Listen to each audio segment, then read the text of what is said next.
Hayag soon mayong adlaw o mayong gabi.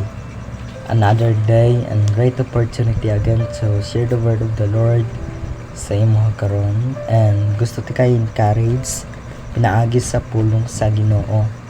Dili pinaagi sa akong own understanding, no, but pinaagi ra jud sa pulong sa Ginoo. Anang pulong sa Ginoo nga makita sa Psalms chapter 30 verse 2. Nagpakitabang ako kanimo, o Ginoo nga akong Dios, ug imo akong giayo. Grabe no. Nice kaayo ni nga verse. Na siya, nagpakitabang ako kanimo, o Ginoo nga akong Dios, ug imo akong giayo. It means in this verse, kung ato siyang i-relate sa atong kinabuhi, no, night time nga mangayo tag kanang tabang sa Ginoo, but sometimes sa tuang kanang prayer is delayed siya, and dili nato siya received on time, but later on, no, gigrant sa Ginoo ang katong gipangayo nato sa iyaha. It's because he know that the kind of kanang grant nga iyang ihatag sa atoa, iyang ihatag jud sa right time.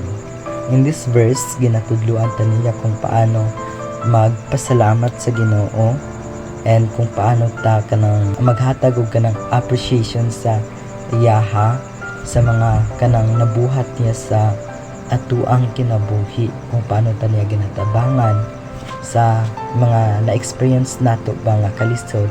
Andam siya kanunay magahatag sa ato og kanang comfort and also encouragement. Unsa man ang pwede nato mahatag sa iya og kanang appreciation, kwarta ba or mga kanang special nga appreciation? No. Ang pinaka nice nga ihatag sa Ginoo sa nga appreciation, which is ang ato ang life, no, which is to repent our life sa iyaha, and also to have a faith in Him.